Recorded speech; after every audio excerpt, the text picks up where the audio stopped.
Հունվարի 13-ին մահացած ծննդկանի ամուսինը կնոջ մահվան մեջ մեղադրում է Արմավիրի բժշկական կենտրոնի աշխատակցին։ Նրա պնդմամբ, եթե ռենտգեն հետազոտությունը ժամանակին կատարվեր, կինը չէր մահանա։ Թերապևտեն կանչե Պապոյանին։ Ինքը ստուգել է, ուղղակի վիրուսը տաքություն ունի, կբուժվի։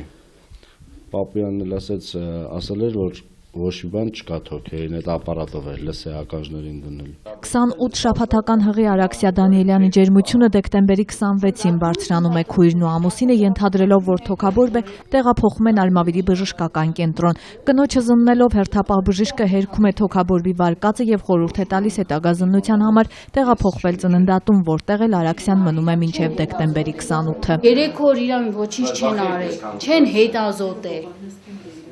Նոր երկկողմանի թոքաբորբա սկսվում, այստեղ այդպես էլ նշել էին, նոր, եթե նոր էր,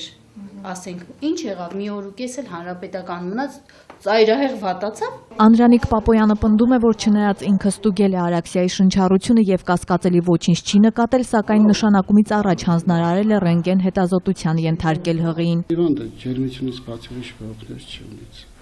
Ստուգելու նայելու ժամանակ նրա մոտ թոքաբորբ չի հայտնաբերվել։ Բայց քանի որ այս վարակները տարածված են, գիտենք, որ դրանք նաև թոքաբորբ են կարողանում առաջացնել, դրա համար հենց առաջինը որոշ տեղեր գրելուց առաջ նշել եմ հիվանդին կատարել, հղիին կատարել ռենտգեն քննություն, կատարել ինֆեկցիոն մասնագետի խորհրդատվություն, որը չեն կատարել։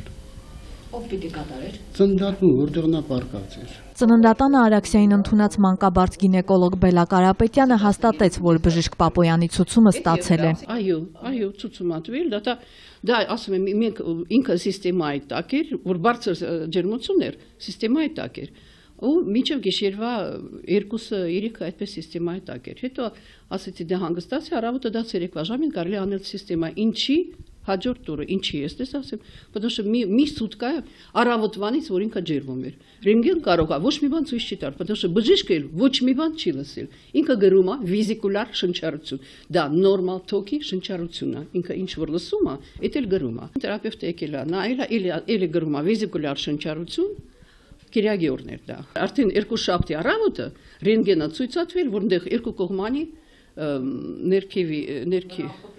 Нет, не бронхопневмония, нижнедолевая пневмония. Երկու կողմից ձախ կողմից արտահայտված։ Դեկտեմբերի 28-ին Արաքսիային տեղափոխում են Երևան հանրապետական հիվանդանոց, որտեղից էլ 2 օր անց Սուրբ Գրիգոր Լուսավորիչ բժշկական կենտրոն։ Այստեղ Արաքսիայի վիճակը գնահատվում է ծայրահեղ ծանր ու կատարվում է կեսարյան վիրահատություն։ Երեխան փրկվում է, սակայն ծննդկանը 13 օր անց մահանում է։ Ոստիկանությունը դեպքի առթիվ քրեական գործ է հարուցել։ Անժելա Ստեփանյան, Աշոտ Սաֆարյան, ժամը լրատվական։